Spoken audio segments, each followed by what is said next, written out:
This is the Hidden Killers Podcast with Tony Bruschi and continuing coverage of the case against Bryan Kohberger. Yeah, and with that, obviously for a while, Bryan Kohberger was studying under Dr. Catherine Ramsland, and Howard Bloom had some reporting about that just the other day, and Catherine has responded to that reporting. I know she responded to Brian Enton, and we reported on that the other day. She also responded to us, and I noticed this yesterday, like 4 days after she sent it to me, because I don't check Facebook messages all that often. And here's what she had to say about the Howard Bloom reporting, basically stating that he believed that Kohberger may have been doing this to kind of show off to Catherine. Now, that part is not necessarily being disputed. The part that's being disputed is about Catherine's interaction with Kohberger before and after the crimes. I just want to read what she sent to us. I heard your podcast. I have recently made a statement in response to Bloom's allegations because it's not about Kohberger, it's about me. I had no email correspondence with Bryan Kohberger while he was at WSU. He has not been in touch with us, with me since his arrest. I called his parents as a gesture of kindness, but I do not advise them about the case. I did not call them hours after the arrest, as Bloom claims. I have never talked to his sister about any book. I did not broker anything regarding a lawyer. I have not been invited by the Kohbergers to Idaho. I don't know where they'll be staying. I don't know who Bloom's source is or why he reports information for which he has no proof. And Howard has replied as well on his Twitter, kind of walking some of that back to saying it's a hypothesis. But that's Catherine's response to all of that. If we're just going back to the hypothesis, take all of the pieces of the reporting of her communication out of this because she says she didn't have it. The idea that Kohberger might have been doing this and maybe part of the motive was to still be the smartest person in the room. I don't know it was a connection of romance or like I want to do this for a woman as we would have seen with like the Reagan attempted assassination.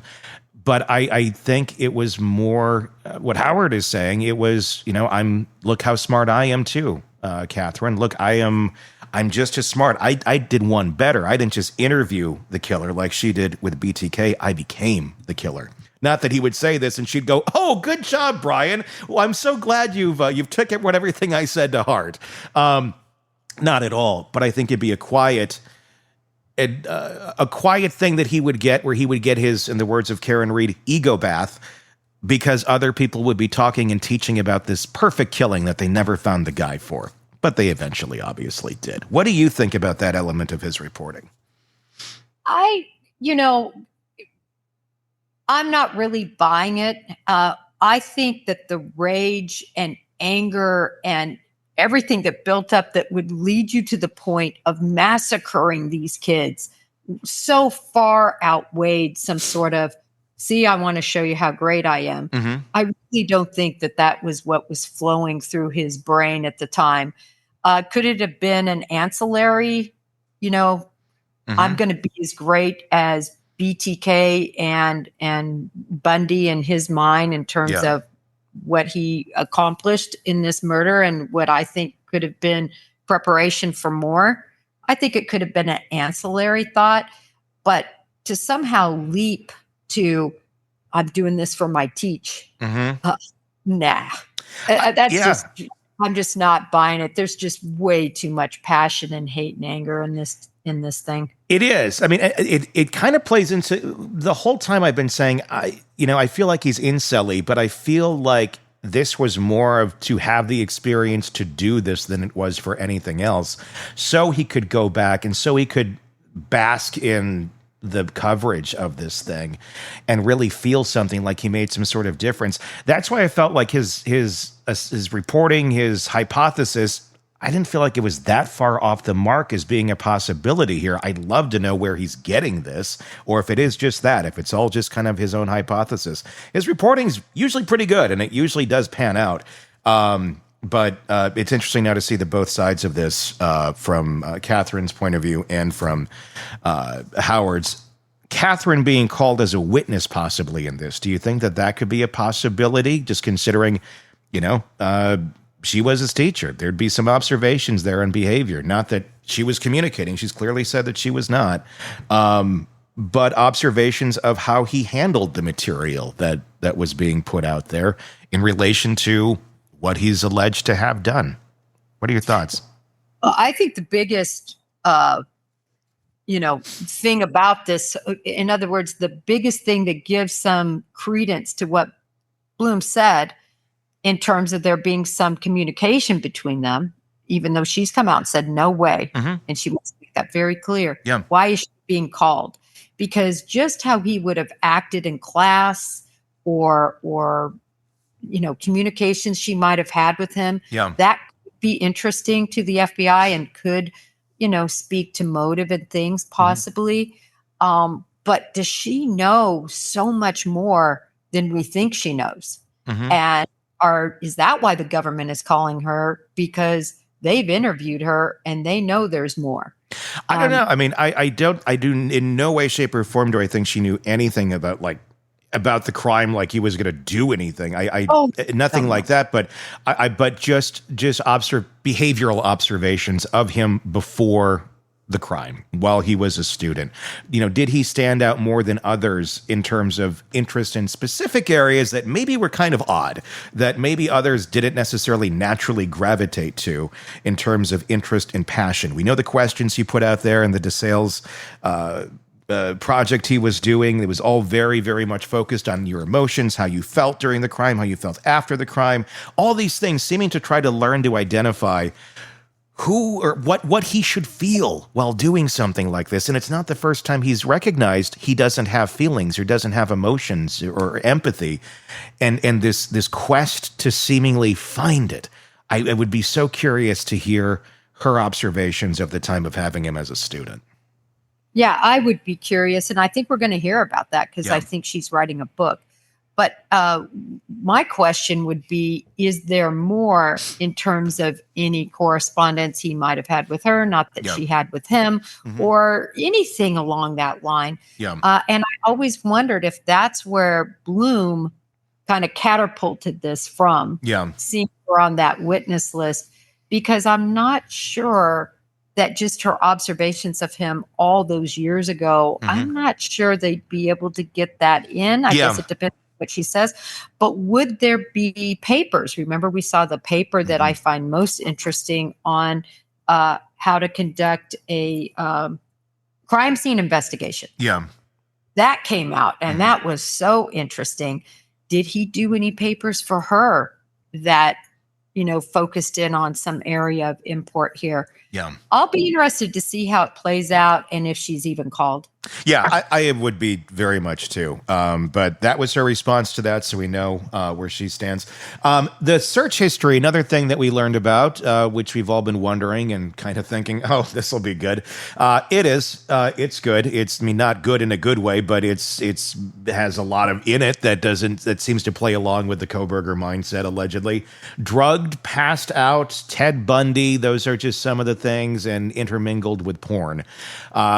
One could say, is this weird? He's a 20-something college guy, and he's looking up weird porn.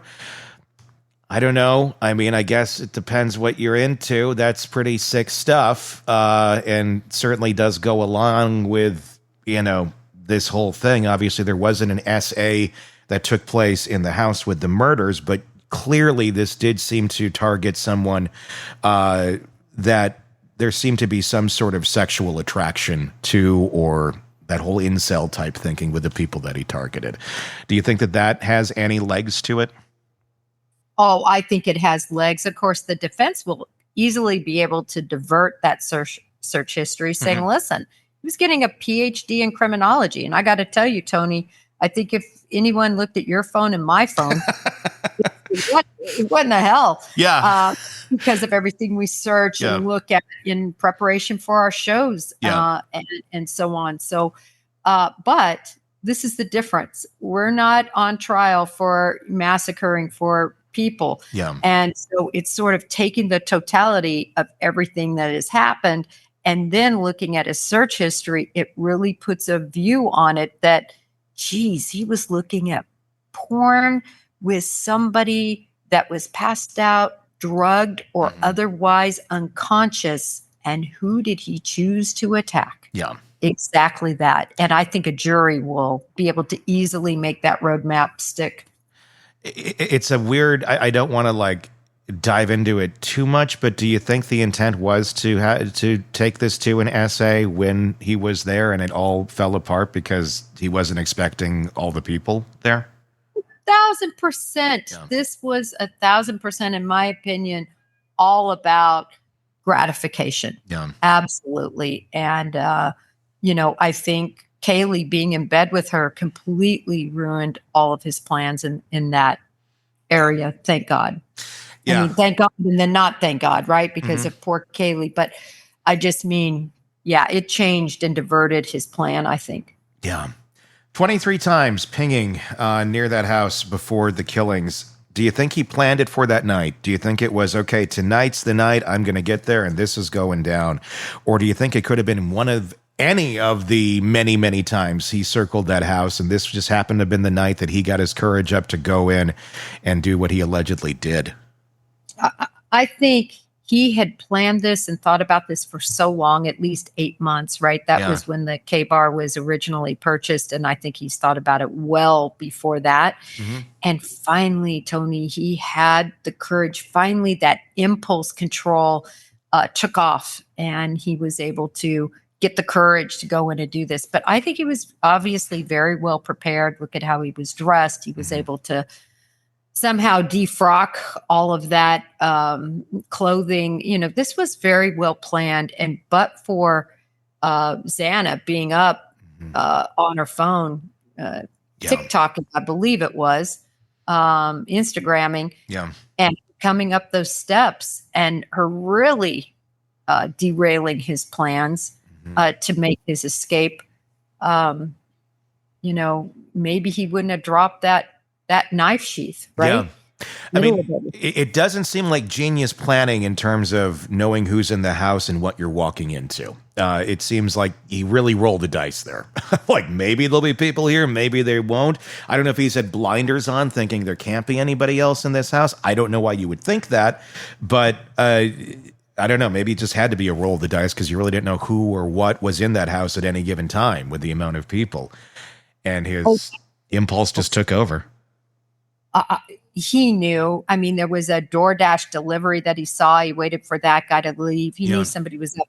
I think this is part of the excitement of being able to control that situation, being smarter than everybody. And it really is just like Bundy's situation, which he had searched and knew about at the Chi Omega house. Yeah. I mean, certainly, thinking no matter what, he was awake, what the obstacle was, he was going to conquer that situation. And I think it was exciting for him. It's messed up especially when you put everything together, the phone calls, the picture after, and everything that we know. There's this is we only know a fraction. There's so much more, I think, that'll be coming out in court because so much has been under seal. And who knows? August, it's not far away, but it's far away. And there's a lot that I'm guessing will be dropping between now and then. Wondering still if he's going to plead out if the cards get too tough against him. Do you think anything would put him over that line to try and do that? No way. No. He's eating this up. He's not going to plea. He knows that even if he does get a death sentence 20 years from now, when it's the time, who knows what will happen? Yeah. I mean, look at Hanson. Yeah. Look at all of that, band of murdering, heathens. They were sentenced to death, and then their sentences were all commuted. And so he knows how long this process takes, and I think he's going to stick with it. This is part of him being famous. It's part of the ride, and I think he's enjoying the ride in whatever way he's enjoying the ride. Want true crime coverage all day, every day? Press subscribe now to the Hidden Killers podcast and True Crime Today and get the latest cases delivered right to your feed.